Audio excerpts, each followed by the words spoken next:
Hello বন্ধুরা, পাপিয়াস কিচেনে তোমাদের সবাইকে স্বাগতম। আজকে আমি তোমাদের সামনে করে দেখাবো খিচুড়ি। মুগ ডালের খিচুড়ি বানাবো খুবই সহজ পদ্ধতিতে, বাড়িতে থাকা খুব সামান্য উপকরণ দিয়েই আজকে এই খিচুড়ি রান্না করে দেখাবো। আর আজকে রথযাত্রা উপলক্ষে তোমাদের সবাইকে জানাই আগাম শুভেচ্ছা। তোমরা সবাই রথ দেখতে যেও আর খুব খুব মজা করো, এনজয় করো। তোমরা সবাই আজকের দিনটা খুব ভালোভাবে সেলিব্রেট করো। আর তার জন্য আমি খিচুড়ি বানাতে আমি কিছু উপকরণ নিয়ে নিয়েছি। এই যে দেখতে পাচ্ছ তোমরা, এখানে চাল নিয়েছি আর ডাল নিয়েছি। 200 গ্রাম চাল নিয়ে রেখেছি আর 200 গ্রাম মুগ ডাল নিয়ে রেখেছি। সোনা মুগ নিয়েছি, তোমরা দেখতেই পাচ্ছ। তোমাদের পছন্দ মতন ডাল নিয়ে নিও। আর এদিকে চালটা ভালো করে ধুয়ে ঝরিয়ে নেবে, ডালটাও তাই ভালো করে ধুয়ে ঝরিয়ে নিতে হবে। আমি ভালো করে ওগুলো ধুয়ে ফিরে আসছি। ততক্ষণে আমি কড়াইতে, এবার দেখতে পাচ্ছ আমি গ্যাসটা অন করে দিয়ে কড়াইটা গরম করে নিয়েছি। এবার কড়াইয়ে আমি তেল দিয়ে দেবো। দেখতে পাচ্ছ তেলটা দিয়ে দিয়েছি, 4 চামচ মতো তেল লেগেছে আমার। এবার আমি তেলটা একটু গরম হওয়া পর্যন্ত ওয়েট করছি।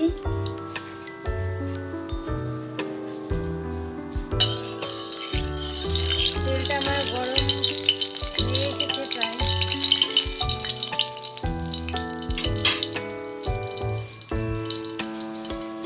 এবার আমি একে একে সব ফোড়নগুলো দিয়ে দেব। আলুটা ভেজে রেখে দেবো।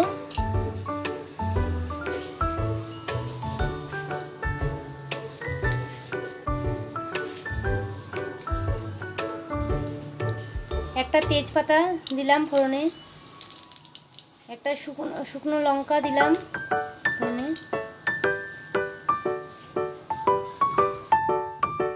আর এই যে 1 চামচ মতন 5 ফোড়ন দিয়েছি।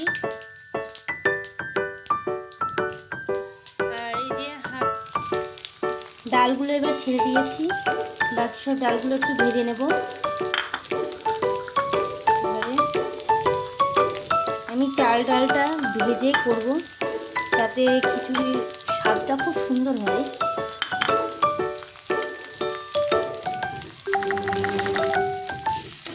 নাড়াচাড়া করে নেব। ডালগুলো একটু লালচে ভাব হওয়া পর্যন্ত ওয়েট করব।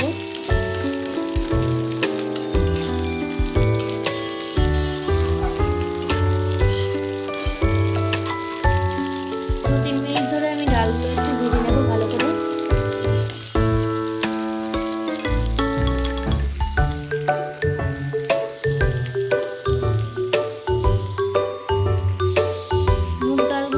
ভাজা হয়ে গেছে ফোড়নের সঙ্গে, তোমরা দেখতেই পাচ্ছ অনেকটা লাল লাল হয়ে গেছে। এবার আমি যে মশলাটা আমি মিক্সার গ্রাইন্ডারে করে রেখেছিলাম, আদা, লঙ্কা, জিরে, আমি খিচুড়িটা একদম নিরামিষ করছি। পেঁয়াজ ব্যবহার করবো না, আমি তাহলে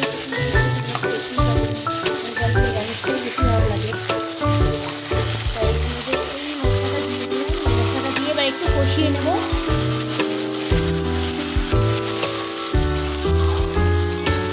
4 মিনিট মতন এটা কষিয়ে নিচ্ছি।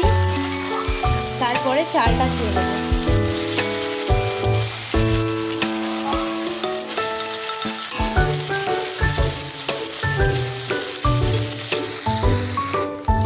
তিন 4 মিনিট পরে আমি চলে এলাম। মশলা দিয়ে কষানোটা অনেকটাই হয়ে গেছে। এর মধ্যে আমি আলুটা ভেজে রাখা আলুটাও দিয়ে দেবো। একেবারে আলুটার সঙ্গে করতে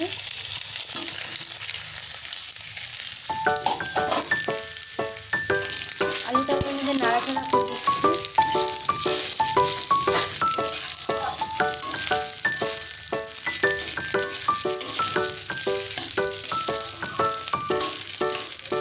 একটু কষতে থাকুন।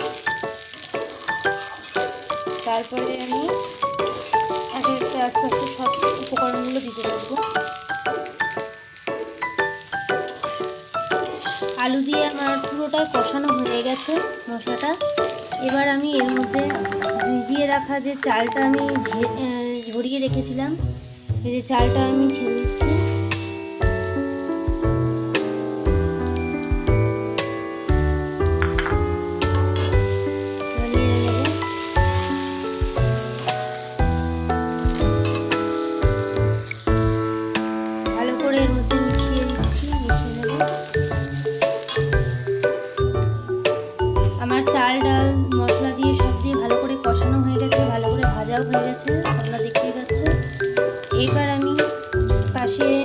একটা গামলায় করে গরম জল করে নিয়েছিলাম, গরম জলটা এর মধ্যেই দিয়ে দেবো। আমি তার আগে বলে নিই, আমি কড়াইয়েই খিচুড়িটা করবো।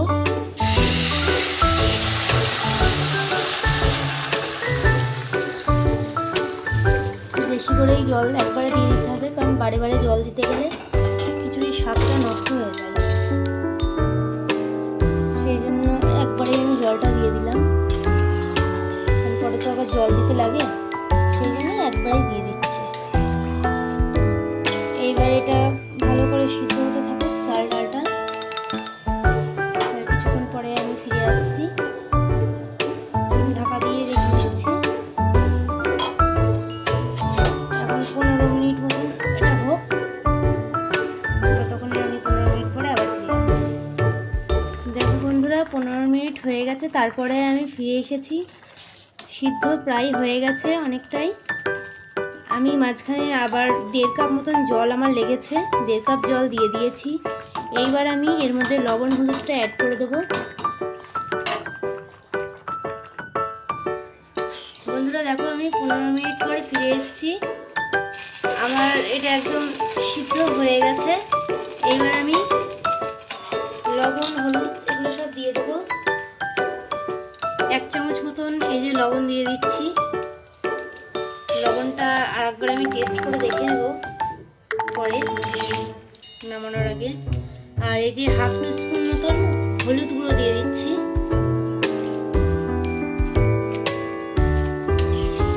এবার ভালো করে এই লবণ হলুদটা মিশিয়ে নেব।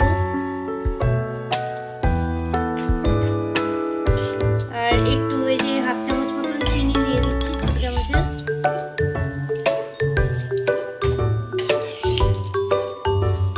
চিনিটাও অপশনাল, তোমরা যদি খাবারে যদি চিনিটা পছন্দ না করো তাহলে দেওয়ার দরকার নেই, এটা স্কিপ করে যেতে পারো। আর যদি খেতে ভালোবাসো তাহলে অবশ্যই দিও। চিনিটা দিলে খাওয়ার মিষ্টিটা হয় না, এতে স্বাদটা ব্যালেন্সটা ঠিক মতো থাকে।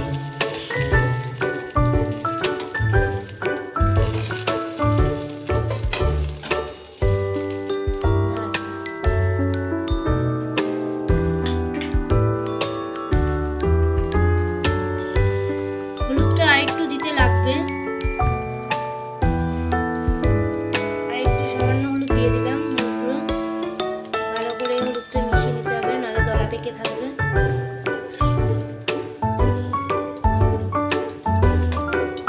তোমরা দেখতে পাবো খুব সুন্দর কিন্তু গন্ধ এসেছে। তাই যে এত সুন্দর ফোড়ন, তারপরে মুগ ডালের যে খিচুড়ি, খুব সুন্দর সেন্ট এসছে। আর বন্ধুরা, এমনি তোমরা যদি অন্য কোনো সবজি এর মধ্যে দিতে চাও অবশ্যই দিতে পারো, কোনো প্রবলেম নেই। আমার এখন সবজি কাছে ছিল না, সেই জন্য আমি জাস্ট আলু দিয়ে খিচুড়িটা করেছি, একদম নর্মালভাবে ঘরোয়া পদ্ধতিতেই। আর আমি এই চালটা নর্মালি ঘরের যে সরু চাল হয় সেই সরু চাল দিয়েই করেছি। তোমরা চাইলে গোবিন্দভোগ চাল, আতপ চাল, আর যে চাল দিয়ে খাও তোমরা সেটা অবশ্যই দিতে পারো।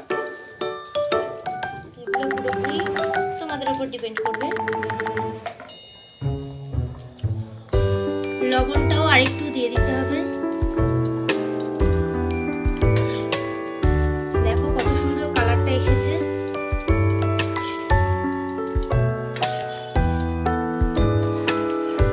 আমার একদম কড়াই পুরো ভর্তি হয়ে গেছে, আর জায়গা নেই এর মধ্যে। তোমরা বড় জায়গাতে করতে পারো। আর আমি কিছু কাজু কিশমিশ আমি ভিজিয়ে রেখেছিলাম, এটা অপশনাল, অবশ্যই তোমরা চাইলে দিতে পারো, না হলে এটা স্কিপ করতে পারো। দিয়ে দিচ্ছি।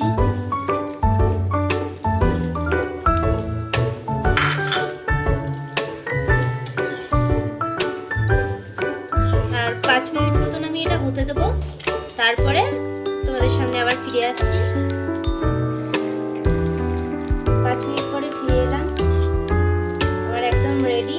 এবার গরম মশলা দিয়ে দেবো, দেখতেই পাচ্ছ। এবার যত ঠান্ডা হবে তত আরো টাইট হয়ে যাবে। একদম কত সুন্দর স্মুথ ঘন হয়ে গেছে, দেখতেই পাচ্ছ। এবার আমি এই যে আমি প্যাকেট গরম মশলা। তোমরা চাইলে গোটা গরম মশলা বেটেও দিতে পারো।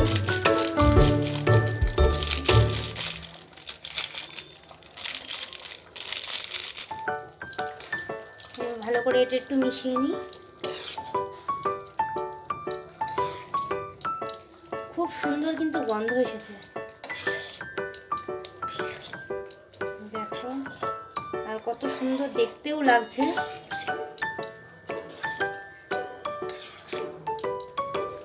এক সেকেন্ড মতন, 1 থেকে 2 সেকেন্ড মতন একটু ভালো করে নাড়াচাড়া করে নেওয়ার পরে গ্যাসটা আমি পুরোপুরি অফ করে দেবো। দেখতে পাচ্ছ তোমরা কত সুন্দর দেখতে লাগছে, আর এত সুন্দর গন্ধ বেরিয়েছে। গন্ধে সারা ঘর, রান্নাঘরটা করে মোমো করছে।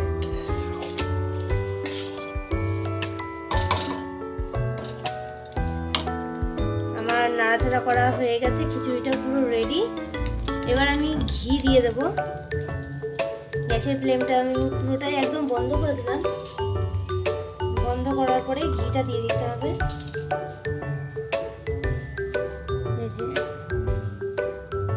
মোটামুটি 1.5 চামচ মতন আমি ঘি দিয়ে দিচ্ছি।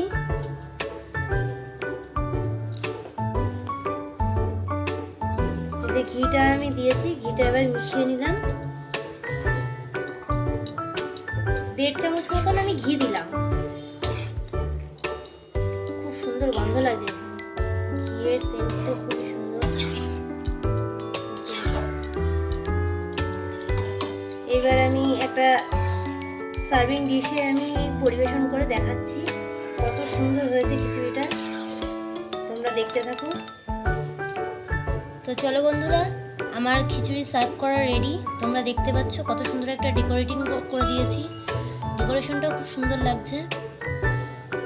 খিচুড়িটা কত সুন্দর দেখতে, কত লোভনীয় লাগছে। তোমরা দেখো, চটপট খুব তাড়াতাড়ি এগুলো বানিয়ে নাও। এইসব উপকরণগুলো দিয়ে তোমরাও করে নিতে পারো। খুব সিম্পল রান্না, খুব সহজেই খিচুড়িটা করা যায়। তোমরা যারা খিচুড়ি পছন্দ করো তারা অবশ্যই করে নাও। আজকে আমাদের এখানে খুব বৃষ্টি হয়েছে, তো সেই জন্য আজকে এই বৃষ্টির দিনে তো জানোই খিচুড়ি ছাড়া চলে না। খিচুড়ি আর সঙ্গে যারা যেটা খেতে ভালোবাসে, সেই জন্য আজকে খিচুড়ি বানিয়ে নিলাম। তাহলে আমার আজকে পুরো রেসিপিটা রেডি। আর যদি আমার এই রেসিপিটা তোমাদের ভালো লেগে থাকে তাহলে অবশ্যই লাইক, কমেন্ট, শেয়ার করে দিও। আর সাবস্ক্রাইব করতে ভুলো না। পাশে থাকা বেল আইকনটি অবশ্যই প্রেস করে দিও। রেসিপিটা কেমন লাগলো কমেন্ট বক্সে অবশ্যই জানিও। তাহলে বন্ধুরা সবাই ভালো থেকো, সুস্থ থেকো সবাই। এখনকার মতন বিদায়। আবার নতুন কোনো রেসিপি নিয়ে তোমাদের সামনে হাজির হব। Tata, by.